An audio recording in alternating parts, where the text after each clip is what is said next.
Me llamo Remedios Xóchitl Ballesteros Uranga y cada mañana me levanto antes de que el sol termine de decidirse.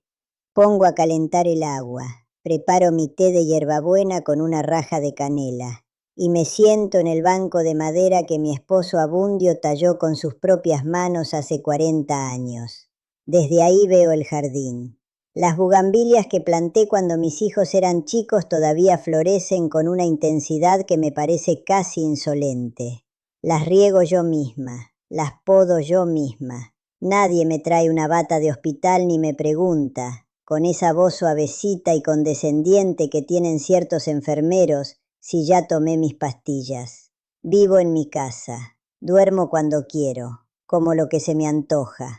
Y les voy a decir algo que quiero que entiendan desde el principio, antes de que les cuente todo lo demás. Hace 4 años mi familia intentó meterme a un asilo, no porque estuviera enferma, no porque me hubiera caído o anduviera confundida o hubiera dejado de reconocer a mis nietos. Lo intentaron porque cumplí 88 años. Abundio acababa de morir y ellos tenían miedo. El miedo de ellos, entiendo ahora, se disfrazó de amor. Pero no era amor lo que manejaba aquella decisión.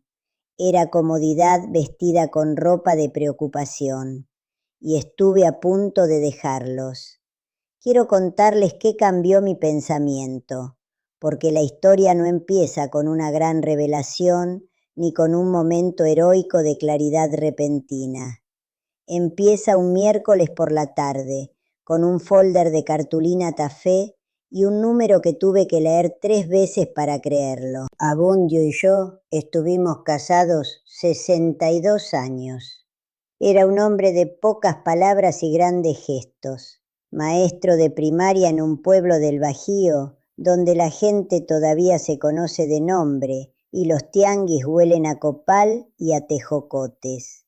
No fuimos ricos, fuimos cuidadosos, ahorramos, pagamos la casa aquí en la colonia donde llevamos décadas, esa donde los vecinos se prestan sal sin pensarlo, y el señor de la esquina todavía vende elotes en carrito de mano los jueves. Cuando a Abundio le detectaron lo que tenía, una enfermedad que le fue quitando el equilibrio de a poco, como marea baja, tomamos una decisión juntos.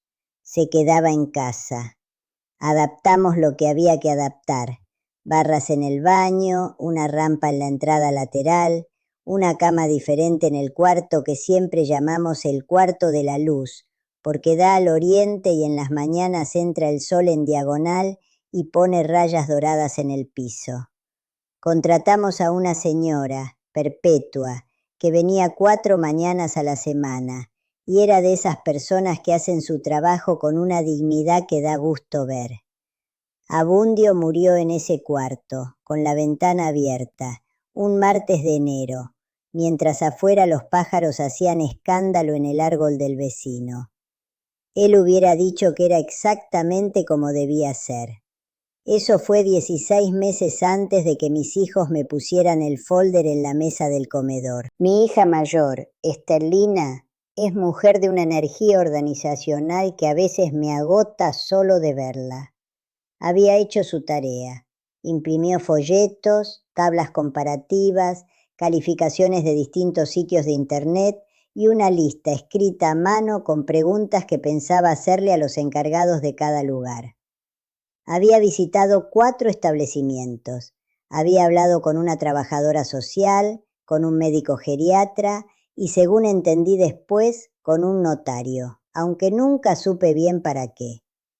Empujó el folder hacia mí por encima de la mesa y dijo: «Mamá, lo único que queremos es que estés bien».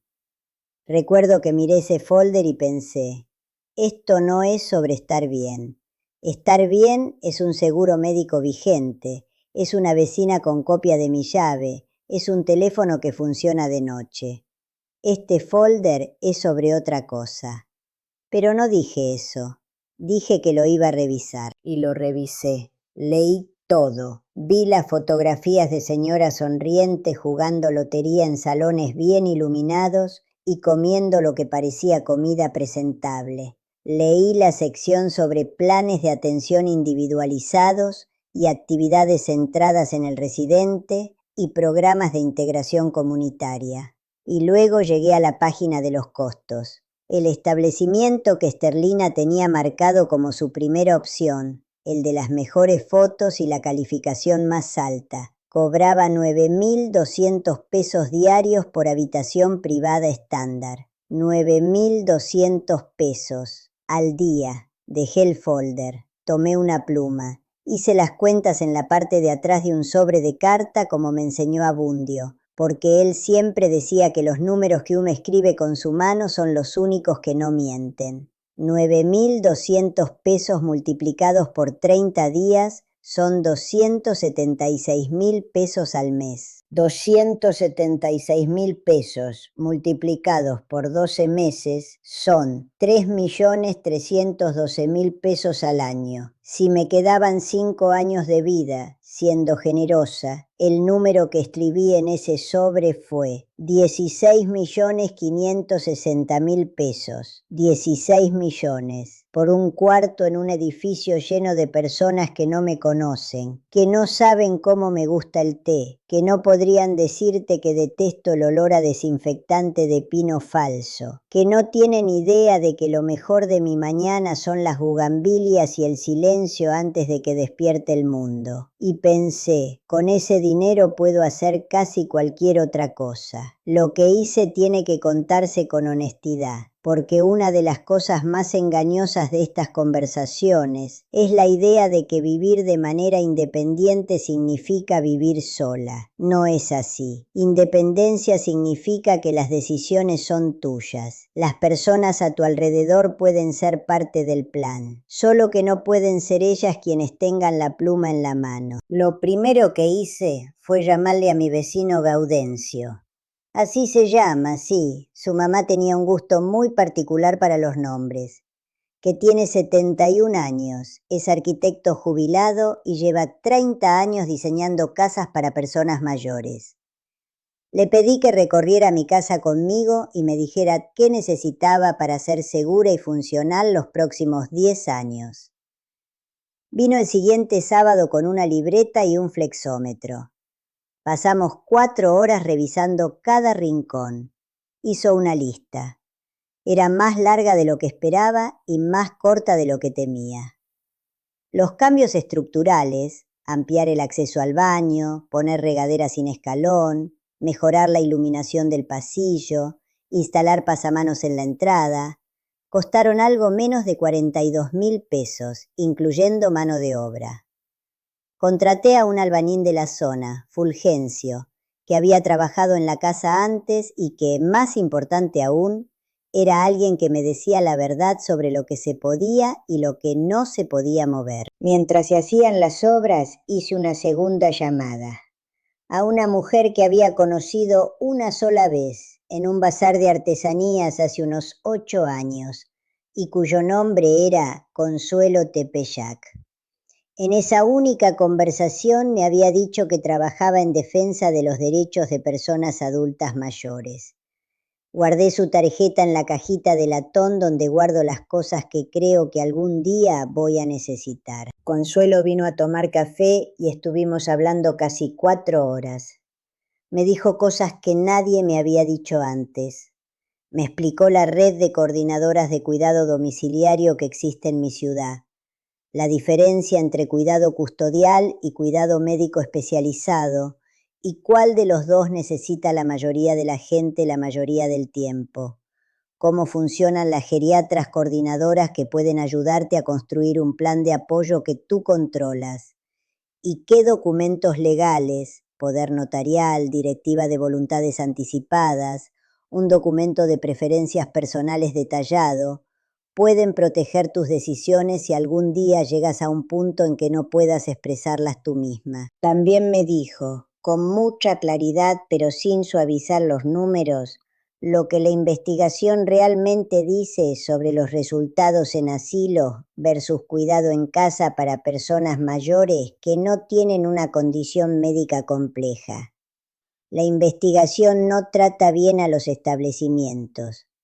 No los trata bien en cuanto a depresión, ni en cuanto a deterioro cognitivo, ni en cuanto a tasas de infección y, quizás lo más sorprendente para quienes asumen que el asilo es el lugar más seguro, tampoco los trata bien en ciertos indicadores de caídas, porque las caídas en entornos institucionales ocurren por razones específicas de esos entornos: ambientes desconocidos, desorientación nocturna, turnos nocturnos con poco personal. No estoy diciendo que todos los asilos sean malos.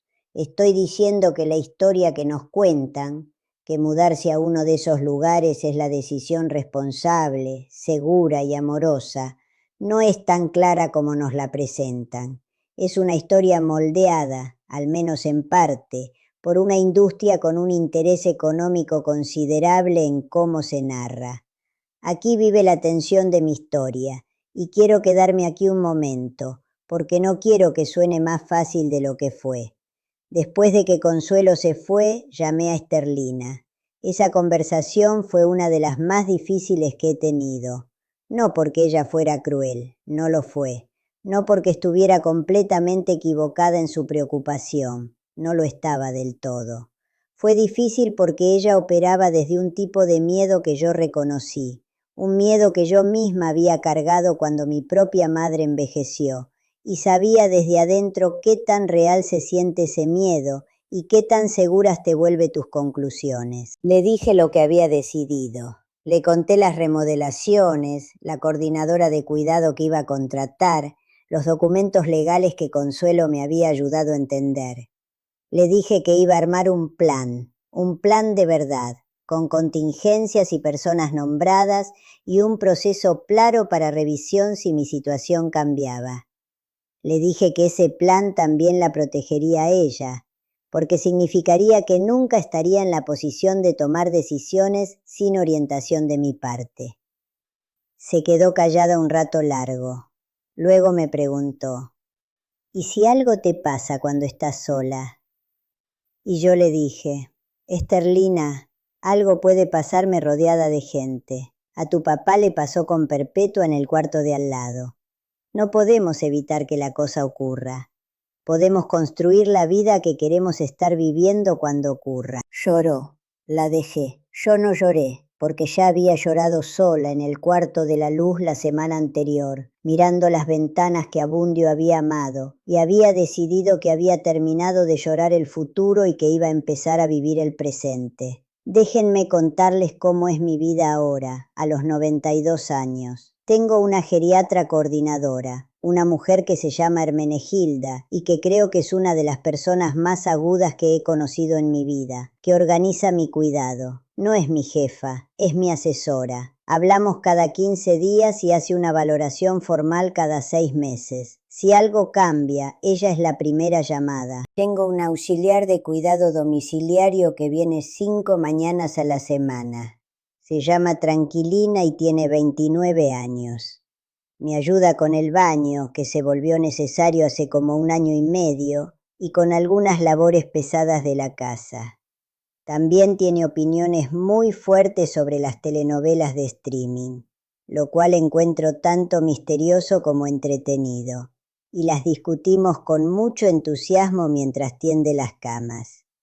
Tengo un servicio de despensa a domicilio y un servicio de comida preparada para las noches que no tengo ganas de cocinar, que son más noches que antes, pero menos de las que la gente supone.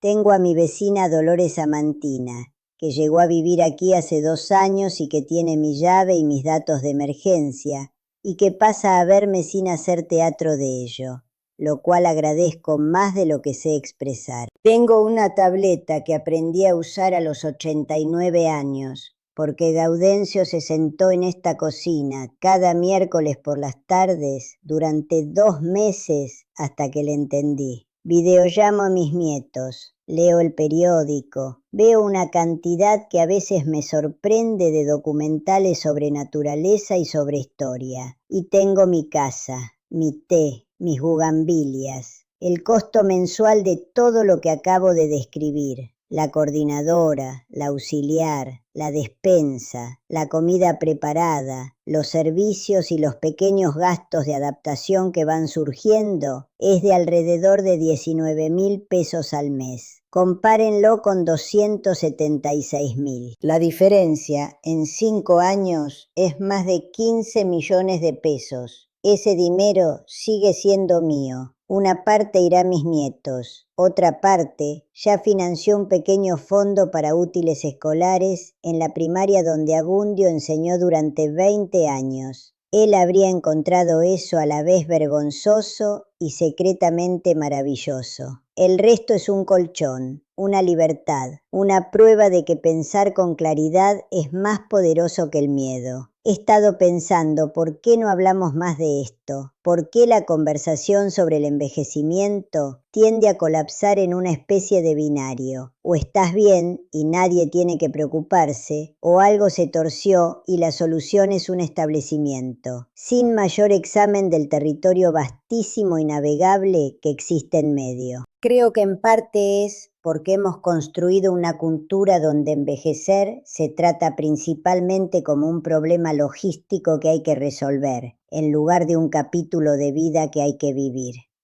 Quienes toman las decisiones sobre las personas mayores son con frecuencia personas más jóvenes que están asustadas y cansadas y operando bajo una presión práctica enorme. Los sistemas que existen para apoyar el envejecimiento, seguros médicos, el IMSS, el aparato de salud en general, no están diseñados alrededor de la pregunta de cómo se ve una buena vida. Están diseñados alrededor de la pregunta de cómo se ve un pasivo manejable. Entiendo esto, no estoy enojada, pero creo que es importante nombrarlo claramente, porque no puedes navegar un sistema sin entender para qué está optimizando realmente. Y puedo decirles, con la claridad de alguien que ha pasado 92 años observando cómo funcionan las cosas, que la industria de los asilos no está optimizando para la calidad de vida de tu abuela. Está optimizando para las tasas de ocupación, la gestión de responsabilidades legales y la conveniencia de personas que no son tu abuela, lo cual no significa que cada persona que trabaja en esos lugares sea indiferente o descuidada. La mayoría de quienes trabajan en cuidado directo, en cualquier entorno, hacen un trabajo profundamente difícil y mal pagado con una dedicación genuina. Este es un argumento estructural, no uno individual. Esto es lo que quiero decirle a cualquiera que esté en la posición en que estaban mis hijos hace 4 años. Tu miedo es real. Tu amor es real. Ambas cosas son verdad, y ninguna de ellas equivale a tener razón sobre la solución. Antes de firmar nada, antes de visitar ningún establecimiento, antes de tener ninguna conversación con una trabajadora social, empleada por un lugar que tiene interés económico en cierto resultado. De hablar con una geriatra coordinadora que trabaje de manera independiente, no una afiliada a ningún sistema de establecimientos, una independiente. Pídele que haga una valoración. Pídele que te diga con honestidad qué nivel de cuidado se necesita realmente y qué opciones existen para proveer ese cuidado. Luego haz las cuentas. Consigue los números reales, escríbelos con tu propia mano. Y luego, si la persona que amas es capaz de participar en la conversación, y puede sorprenderte cuánto lo es, porque tenemos una tendencia cultural notable a subestimar la claridad mental de las personas mayores. Ten esa conversación con ella, no en su lugar, con ella. Pregúntale qué importa.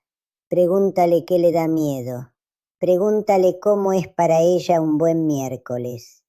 Porque un buen miércoles, té de canela, bugambilias, conversación sobre telenovelas, quizás un documental de pingüinos, es de lo que realmente estamos hablando. Eso es lo que vale la pena proteger. Y esto es lo que quiero decirle a cualquiera que tenga mi edad, o algo parecida, y que haya estado callada mientras otros hacen planes sobre usted. Usted tiene derecho a ser quien tiene la pluma en la mano. Sé que puede sentirse más fácil dejarse llevar, dejar que las personas que la quieren tomen las decisiones, retirarse de la energía que cuesta afirmarse cuando afirmarse ha empezado a sentirse como conflicto y el conflicto ha empezado a sentirse agotador. Ese sentimiento lo conozco. Hubo muchos días en los meses después de que murió Abundio en que el camino de menor resistencia tenía un atractivo terrible. Pero esto es lo que sé a los 92 años, que no sabía a los 50 ni a los 70. La energía que gasta defendiendo su propia vida no es energía desperdiciada. Es la energía más importante que tiene. Es la que la mantiene siendo usted misma. No soy la misma mujer que era a los 50. Soy más lenta, me canso antes. Las rodillas, francamente, son una catástrofe diplomática. Pero soy completa, entera, reconociblemente yo misma. Sé lo que pienso, sé lo que amo, sé cómo quiero que sean mis miércoles. Nadie en un cuarto sin ventana con un calendario de actividades programadas me va a dar eso. Yo lo construí, con ayuda, buena, elegida, respetuosa ayuda, pero yo. Hace 4 años mi hija empujó un folder de cartulina café por encima de mi mesa de comedor y me dijo que quería que estuviera bien. El mes pasado, Esterlina vino a pasar unos días. Nos sentamos en esta cocina, mi cocina, con mi té y mi vista de mis bugambilias y los pájaros que hacen escándalo en el árbol del vecino. Y hablamos durante horas como solíamos hacerlo cuando ella tenía 20 y tantos años y yo era una mujer que para ella parecía tener todas las respuestas. Hablamos de Abundio, hablamos de sus propios miedos sobre envejecer, hablamos de cómo se ve una vida buena y cómo sabes cuando la estás viviendo. Antes de irse, se quedó parada en el marco de la puerta y me miró un momento largo. Me dijo: «Tenías razón, mamá». Yo le dije: «Casi siempre la tengo». Se rió, que era el punto. Luego se subió a su coche y se fue a su propia vida, y yo volví a la mía, y las bugambilias seguían ahí, tan intensas e insolentes como siempre, exactamente donde las había dejado.